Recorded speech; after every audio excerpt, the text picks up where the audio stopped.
my name's Noah. I make music under the name Speelburg, and today I'm gonna show you how to produce my new single Ttwo Hhands using only Klevgrand plugins. On the drums, we got a main beat, which is a live drum loop with additional kicks and snares from sample libraries. They'll be using round robin to trigger slightly different recorded sounds. Gives the whole thing a nice live vibe. On top of that, we got some additional kicks and snares just to add that thumpiness, that hip hop mixed with live drums thing. It's a great match.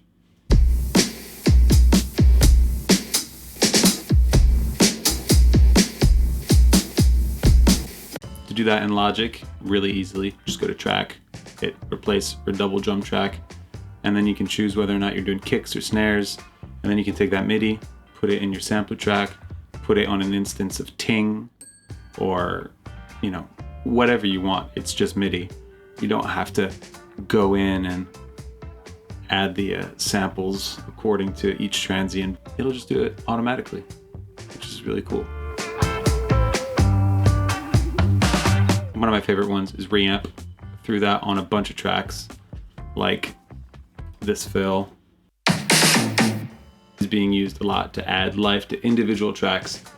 They'll just sound stale, and as soon as you add any kind of tape saturation, it makes stuff sound nice and crunchy and just gives it a bit of life. And the great thing about Reamp is you got a lot of options.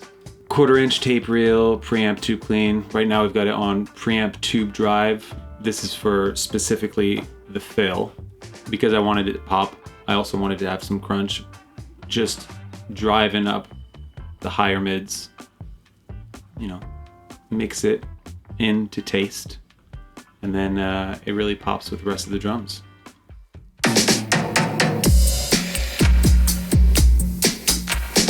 I'm also using Reamp on the drum machine bus.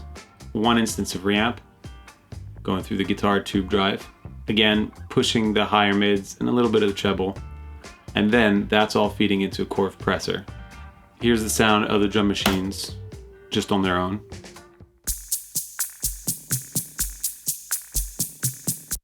Pretty cool. And then you add a Reamp.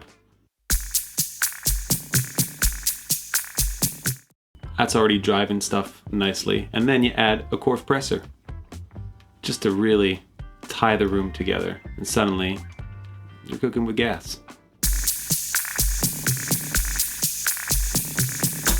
I think there's a time and a place for over-compressing drum machines, and that time is now. I think the core compressor is a great compressor. It's very versatile. It even has a little EQ on there. Right now on these drum machines, just taking a little bit of the treble out.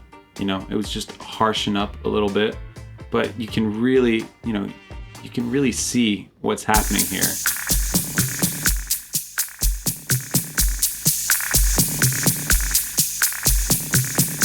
It's great to be able to see literally squishing the sound and hear it in real time.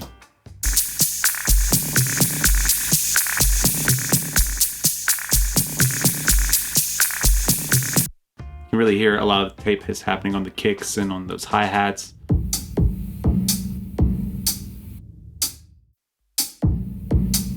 And speaking of tape hiss, let's check out this beat.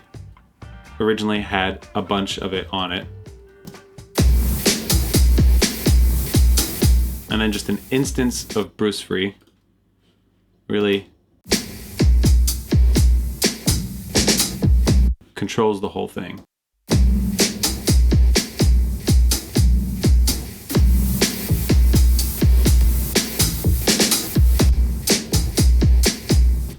And then, if you're like me, and you still like tape hiss, and you just want it to go in your overall drum bus, you just add a little bit of hiss on top, but then you can control the volume yourself. Then all those drums, all that percussion, all of everything is going into several buses that are going into other buses, and then they all finally end up on the all drums bus, which has a core compressor, which is just lightly kissing everything. We've already put core compressors already going in. Compressors on compressors on compressors. Just get them all doing a little bit and then tie them together at the end with one little neat compressor. I mean, you can barely hear what it's doing, but the handy little EQ on there, just taking a bit more treble out.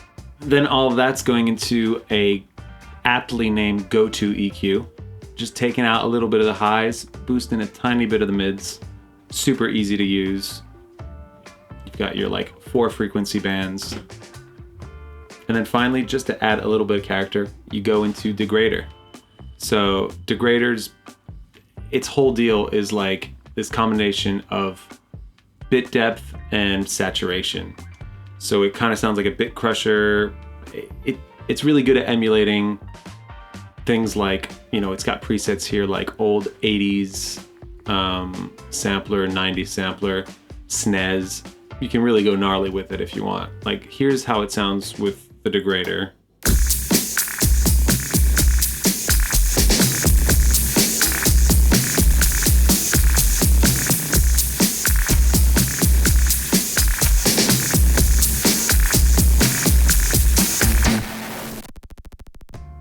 You know, like all these things, you just want to add a little bit of it to taste, and then, you know, keep ramping it up if it needs it. But here we've just got a little bit of degrader just to add that extra little bit of character at the end of the drum track. Way to go, Klevgrand. Love that thing. The main plugin I'm using here for guitars is Stark.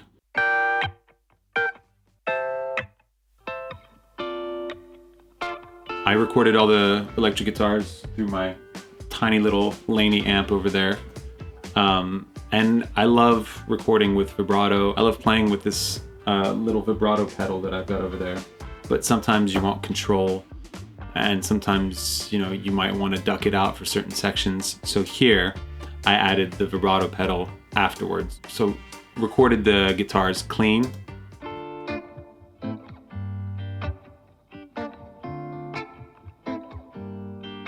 And then added Stark with the vibrato, the gate, the compressor, the EQ, and the amp modeling, and just really ties the whole thing together. And I love that gate, how it's just ducking stuff out a little bit. That was really good for making space for the rest of the keyboard sounds, the vocals, you know, everything else happening in the track. You can go quite brutal with gate, but here it's just ducking out just the end a little bit, and it gives the whole guitar its own unique sound.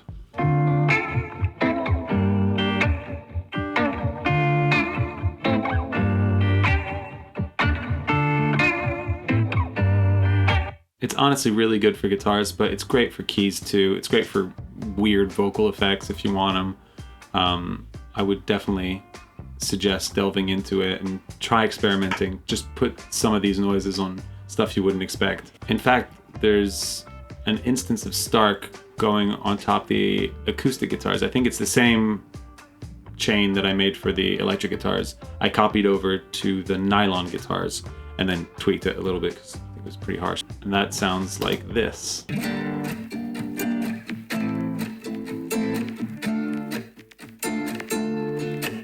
In this case, the thinking was putting the same chain on might make everything sound like they're glued together, like it's almost like a sample. And then on top of those guitars, you then have an extra steel string, nylon and steel string.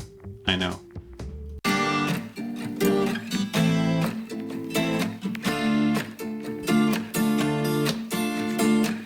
So yeah, that's the guitars. Now let's check out the keyboards. One of the main keyboards I used was this little Yamaha Reface CS thing. It's great.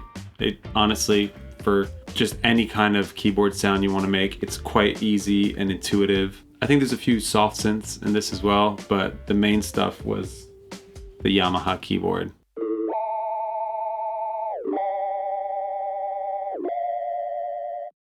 love that. And all these Yamaha keyboards were recorded with internal effects on. And then, you know, as soon as you add compression and then you add a few effects, bounce it down, you commit to it, and then you just forget about it. Like this one would have had a bunch of delay on it.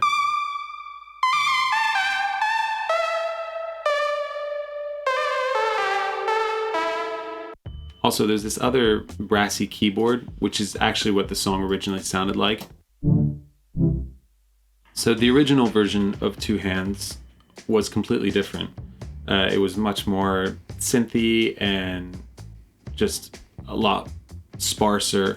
And I spent about 1 or 2 days trying to mix that version until I realized I just have to start over, which, you know, for the people around you might not be the best news, but I love producing tracks, and this all came together pretty quickly once that decision was made to not go with the original version, which sounded like this. I see it from a distance, up on the horizon. It's like completely different, but the one thing I did keep from that was this brass synth, and I was in a session with someone over Zoom, and he started playing this great little patch he had made. Like, that's the perfect sound for Ttwo Hands. So I sent him the MIDI and he sent me these back. So thanks, Ken. And they sound great. They're not really that loud in the mix. It just adds a bit of body to the whole thing. And then there's strings, which, like a lot of the keyboard parts, are there at specific moments. I tend to be very maximalist when it comes to making music. I'll just layer and layer and layer and layer, and then just have to spend time taking stuff away because I'm so excited about the, you know, mountain of sound happening. I just need to actually make it a coherent thing. And I love it when songs have moments that happen just once in a song. And here the strings are really pretty sparse. As you can see, the string track, you're getting them here at the beginning of verse 3.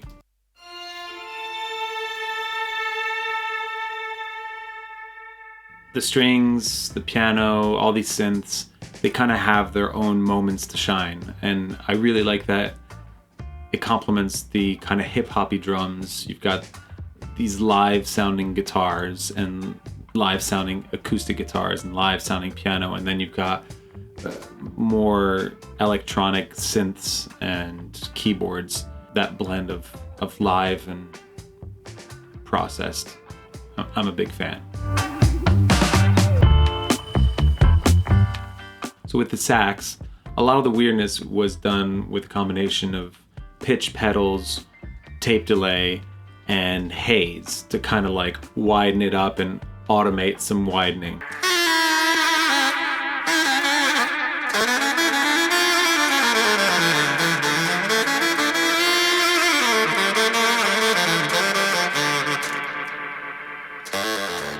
And speaking of haze, let's check out the vocals. They've got an instance of haze which is coming on and off depending on whether it's the verse or the chorus. So for the vocals, haze is only coming in on the choruses just to widen stuff up a little bit so that you get that extra oomph on the chorus where suddenly it becomes a chant, it becomes a wider thing. So here you've got automated haze. Every day, just let me know that you're alive. Look what I built with my own 2 hands, with my own 2 hands. What I love about this is that it's very subtle. It just helps to make it feel like a new section. It gives a lift to the chorus. You can go in and you can set this to latch, listen to your track, On 2 hands. turn it off, I built with my you know, do that. And it'll turn it on and off in the plugin itself without actually turning the plugin on or off, which means you don't get those audio pops that you get with certain plugins in Logic, which is pretty cool. And with this one, you know, I used a preset to start with and then just tweaked. And that's always the best way to go at it, so that you're doing specifically what you need for your own track. Another cool thing I did on the vocals was use Modely. Modely is insanely powerful, bunch of effects. But here I used it as a slap back tape saturation to make it sound like you went through some kind of, old tape machine or whatever. So just put this tape saturation, a little bit of palette panner. I think I started with a preset and then worked my way backwards, turned off the stuff that I didn't like, tweaked the things that I did like. So here, turned off the sync. By the wrinkles on your fingers, you pointed at the highway. None of this used to be here. Oh, how the times have changed. It's subtle, but it's perfect for these vocals. Just a nice little slap back. Feel free to use and tweak as you see fit. And again, Modely can be used for a bunch of stuff. You can use it as a tape delay, for example, which is really fun, especially if you're like using it on a bus, sending it to a tape delay, and then printing those effects and then chopping them up. There's a bunch of stuff you can do, and it's such a powerful tool. But even as just a simple slapback, it does great. And besides the usual, reamp and chord compressor, I've also got an espresso just to de-ess it at the end of your vocal chain. Because as soon as you've added compressors and you've added EQs and all these effects or whatever, by the end of it, especially compression can do it, it just make the S's pretty harsh. So here you've got great control over With my own two hands. You can really pinpoint which frequency you want to turn down, and it's great. And then finally on the master, we've got these three things: chord compressor, DAW LP, and grand finale. Chord compressor, again, like we've used it before, quite subtle.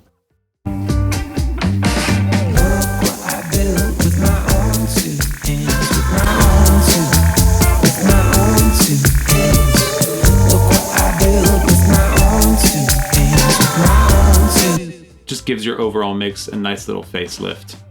And then after chord compressor, there's a DAW LP. There's a neat little trick that you can do. Basically, you're turning everything down and then using it just to kind of bring out a little bit of the highs at the end, and it makes your vocals pop really nicely. So here's like an A and B of what the DAW LP is doing, and it's very subtle. Look what I built with my own two hands,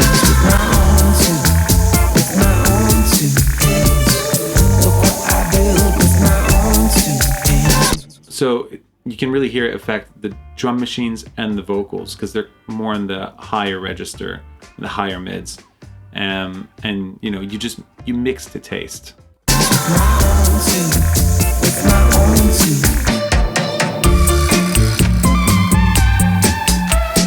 And then finally, grand finale, which is a kind of all-in-one, compression limiting there's like a multi-band compressor. You can add a bit of distortion if you wanted, some kind of like tapey distortion if that's what you're into. But because we've already got so many reamps already happening and then there's some tape hiss, I kind of avoided that, but just used this instance of grand finale for the limiter and the multi-band compressor, which you can hear now. Concrete in the desert, we stand on broken ground. The multi-band's not even doing all that much, it's just all subtle stuff, but because we've already got so much happening, the combination here at the end of chord compressor, DAW LP, and grand finale is all we need, really.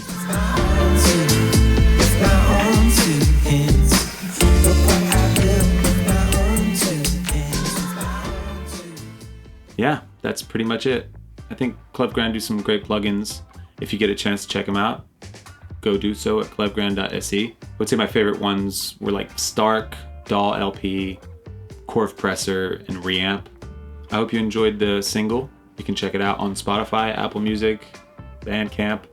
wherever really. I go by the name of Speelburg, and tell your friends about it.